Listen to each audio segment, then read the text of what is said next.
እንኳን በድጋሚ ስለመጣ በጣም ደስ ብሎናል። ያው ድርጅታችን ባቡል ኸይር ባትመጣም ታውቃለህ ብዬ አስባለሁ። በቋሚነት ምገባ ላይ ነው የሚሰራው። ከ5000 በላይ ተመጋቢዎች አሉን በቋሚነት ማለት ነው። እነዚህ ተመጋቢዎች በሶስት አይነት መንገድ ነው ሰፖርት የሚደረጉት። አንደኛው እንዳያቸው የተሰራው ምግብ ቀን በቀን እየመጡ ይዘው ይሄዳሉ። ሁለተኛው አስቤዛ የሚወስዱ ቤተሰቦች አሉ። አስቤዛ የሚወስዱት ቤተሰቦች ሁለት አይነት ቤተሰቦች ናቸው። አንድ በፊት ላይ ጥሩ ነው የሚኖሩ ግን ያው በተፈጥሮ ምን በሰው ሰራሽ የተለያዩ ችግር ደርሶባቸው በራቸውን ዘግተው የተቀመጡ ቤተሰቦች አሉ። እነሱን ቀን በቀን እዚህ አምጥቶ ማሰለፍ ከባድ ነውና የአስቤዛ ድጋፍ ነው እናደርግላቸው። ሌላው ቤታቸው ራቅ ያለ ቦታ በየቀኑ መጥተው በትራንስፖርት እጥረት መጥተው ማይወስዱ ቤተሰቦች የአስቤዛ ድጋፍ እናደርግላቸዋለን። ሶስተኛው ደግሞ ቤት ለቤት ነው።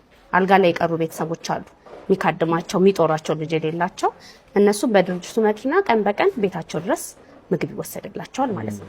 ያው እዚህ ክፍል ምግቡ የሚበስለው እዚህ ቤት ላይ ነው። ሙስሊምም ነን ሙስሊሞችም እናቶች አሉ እዚህ። ያው ባቡል ኸይር ዘር ሃይማኖት የለም። ሰው የሆነ የተራበ ነው ገብቶ የሚጠቀመው። ስለዚህ ስጋ ከሆነ ሙስሊሙን ክርስቲያኑን ይሰራል። ኖርማል የጾም ምግብ ከሆነ ግን ሁሉም ተባብሮ የተሰጣቸውን አስቤዛ ሰርተው እዛ ጋር ለሚቋጠሩት እናቶች ያስረክባሉ። በጣም ደስ የሚለው